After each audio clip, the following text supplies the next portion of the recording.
जय संतोषी माता की सभी का स्वागत है। इस वीडियो में हम बात करेंगे संतोषी माता की व्रत कथा के बारे में। संतोषी माता का व्रत शुक्रवार को रखा जाता है। अब शुरू करते हैं हम संतोषी माता व्रत कथा। माना जाता है कि यह कथा पढ़े बिना और सुने बिना संतोषी माता का व्रत है। संतोषी माता व्रत की पौराणिक कथा के अनुसार एक बुढ़िया थी, उसका एक ही पुत्र था। बुढ़िया पुत्र के विवाह के बाद बहू से घर के सारे काम करवाती, परंतु उसे ठीक से खाना पीना नहीं देती। यह सब लड़का देखता, परंतु माँ से कुछ भी ना कह पाता। बहू दिन भर काम में लगी रहती, उपले थापती, रोटी रसोई करती, बर्तन साफ करती, कपड़े धोती और इसी में उसका सारा समय बीत जाता। काफी सोच समझकर एक दिन लड़का माँ से बोला, माँ मैं परदेश जा रहा हूँ। माँ को बेटे की बात पसंद आ गई तथा उसे जाने की आज्ञा दे दी। इसके बाद वह अपनी पत्नी के पास जाकर बोला, मैं परदेश जा रहा हूँ, अपनी कुछ निशानी दे दो। बहू बोली, मेरे पास तो निशानी देने योग्य कुछ भी नहीं है। यह कहकर वह पति के चरणों में गिर पड़ी और रोने लग गई। इससे पति के जूतों पर गोबर से सने हाथों के निशान छप गए। पुत्र के जाने के बाद सास के अत्याचार और बढ़ गए। एक दिन बहू दुखी होकर मंदिर चली गई। वहां उसने देखा कि बहुत सी स्त्रियां पूजा पाठ कर रही हैं और व्रत कर रही हैं। उसने स्त्रियों से व्रत के बारे में जानकारी ली तो वे बोली कि हम संतोषी माता का व्रत कर रहे हैं, इससे सभी प्रकार के दुखों और कष्टों का नाश हो जाता है। स्त्री ने बताया, शुक्रवार को नहा धोकर एक लोटे में शुद्ध जल ले, गुड़ चने का प्रसाद ले तथा सच्चे मन से माँ का व्रत पूजन करना। खटाई भूल कर भी मत खाना, ना किसी को देना। एक वक्त भोजन करना। व्रत विधान सुनकर वह अब प्रति शुक्रवार को संयम से व्रत करने लग गई।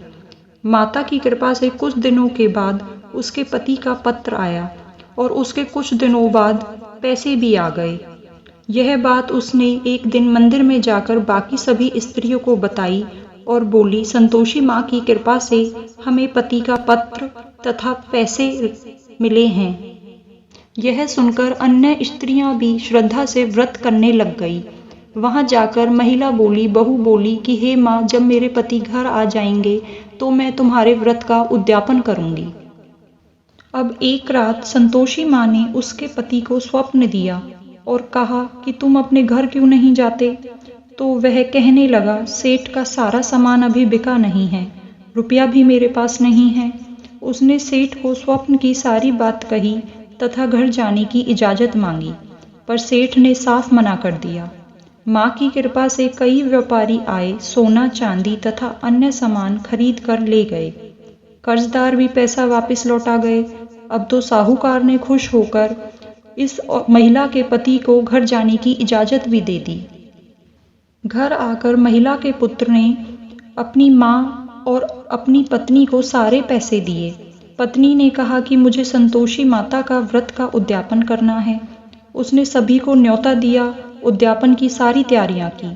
पड़ोस की एक स्त्री उसे सुखी देख ईर्ष्या करने लगी थी। उसने अपने बच्चों को सिखा दिया कि तुम भोजन के समय खटाई जरूर मांगना। उद्यापन के समय खाना खाते खाते बच्चे खटाई के लिए मचल उठे तो बहू ने पैसे देकर उन्हें बहलाया, परंतु बच्चे नहीं माने। बच्चों ने दुकान से उन पैसों की इमली खटाई खरीद कर खा ली तो बहू पर माता ने कोप किया। राजा के दूत उसके पति को पकड़कर ले जाने लगे तो किसी ने बताया कि उद्यापन में बच्चों ने पैसों की इमली खरीद कर खाई है।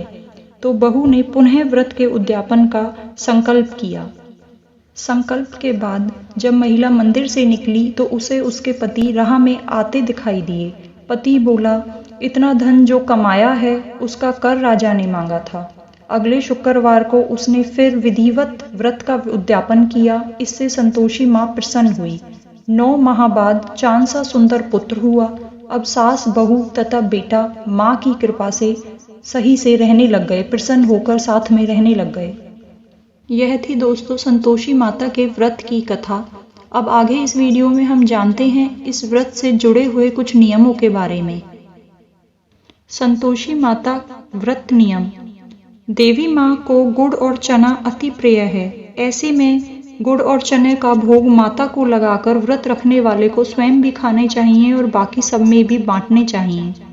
दूसरा है, शुक्रवार के दिन न सिर्फ व्रत रखने वाले बल्कि घर के सभी सदस्यों को खटाई का सेवन नहीं करना चाहिए। तीसरा नियम है, घर में किसी को भी व्रत के दिन मदिरापान नहीं करना चाहिए। मदिरापान से और मांस खाने से व्रत का कोई भी फल नहीं मिलता है। चौथा नियम है, व्रत के दिन माता संतोषी को कमल का फूल अर्पित करना चाहिए, वह माता को अति प्रिय है। अंतिम नियम है, शुक्रवार को जिस दिन माता का व्रत है उस दिन खीर बनाकर उसमें शहद मिलाकर माता को भोग लगाकर घर की सबसे बड़ी स्त्री को देना चाहिए और उसके बाद बाकी सब में बांटना चाहिए। यह बात हो गई दोस्तों व्रत के कुछ नियमों के बारे में। अब आगे हम जानते हैं क्या है इस व्रत को रखने का महत्व। संतोषी माता व्रत का महत्व। ऐसी मान्यता है कि माता संतोषी की पूजा अर्चना से जीवन में सुख और समृद्धि प्राप्त होती है। शुक्रवार के दिन संतोषी माता का व्रत रखने से व्यक्ति की सभी मनोकामना पूर्ण होती हैं। मान्यता यह भी है कि अगर कोई अविवाहित कन्या 16 शुक्रवार को व्रत रखती है तो उसकी शादी शीघ्र हो जाती है। वहीं अगर कोई विवाहित महिला इस व्रत को करती है तो उसको सौभाग्य की प्राप्ति होती है। यह बात हो गई इस व्रत के महत्व के बारे में। यहीं पर यह वीडियो समाप्त होती है। दोस्तों इस वीडियो में हमने आपको इस व्रत की कथा के बारे में, नियमों के बारे में और महत्व के बारे में बताया है। अगर आपको हमारी वीडियो अच्छी लगी है तो वीडियो को लाइक करें, शेयर करें और चैनल को सब्सक्राइब करें और नीचे कमेंट अवश्य करें। जय माता दी। धन्यवाद।